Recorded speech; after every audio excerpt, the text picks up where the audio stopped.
My name is Ellen Elkroth. I'm from Maryland. Get the beginning here. I'll try to be as brief as I can. In the mid-1970s, I was pro-choice. I chose to live with my fiancé.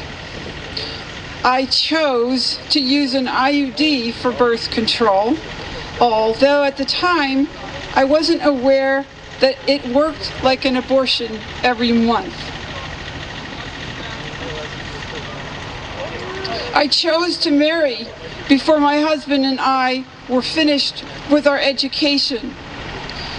In January 1975, I was stunned to find that I was pregnant.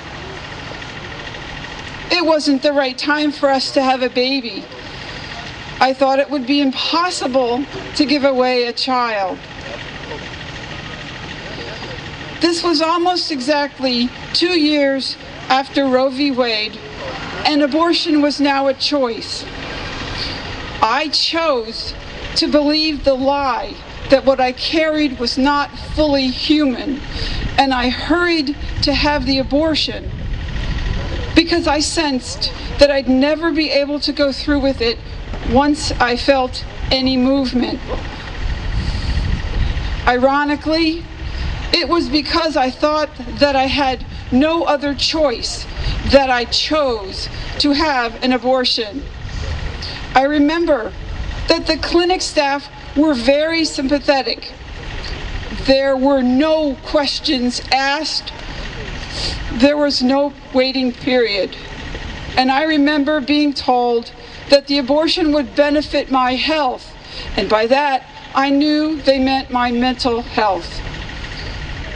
The actual procedure remains a blur.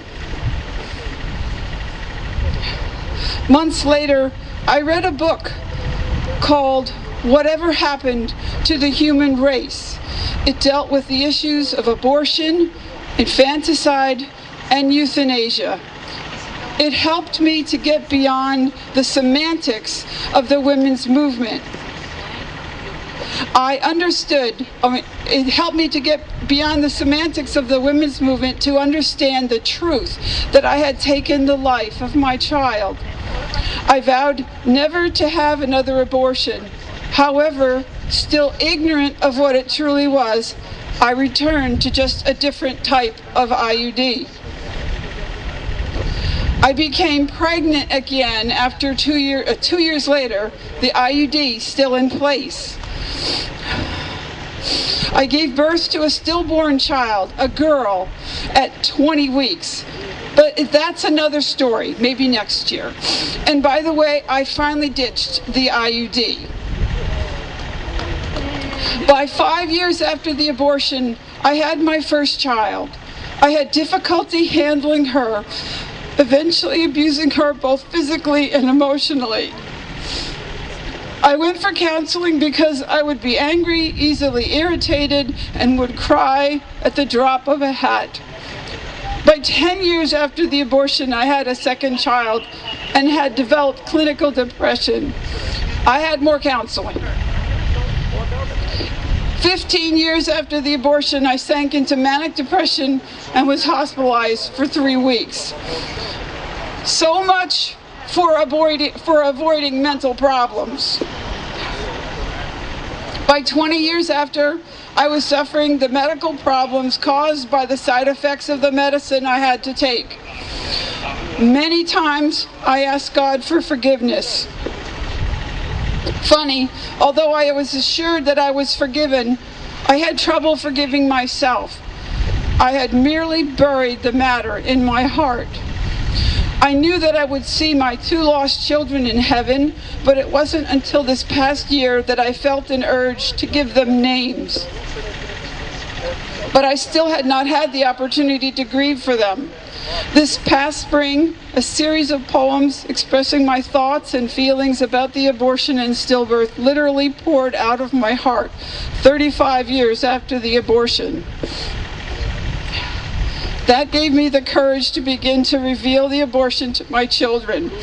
I attended a Rachel's Vineyard retreat this past July. There I finally was able to openly express my grief, to get past it, to healing from my broken heart, and to finally forgive myself. I've been to the March for Life for several years, and until this year I could not bring myself to stand here with these women because I had been keeping my abortion secret from my children and others. This year I finally have told them. I want to tell women who are considering abortion that I know from personal experience that abortion hurts women. I want to assure those women who have had an abortion that there is healing available. I am finally ready to stand here and be silent no more.